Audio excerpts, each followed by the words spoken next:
you. Man, it couldn't have gone any smoother, any better, especially with that last jump in the bag and successful. I've always told myself, if people tell you one more, say, nope, cut it off. Lie to them and say two, and then only do one, something.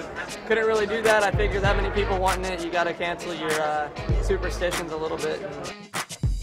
Always been a fan of breaking the rules a little, you know, getting off the itinerary.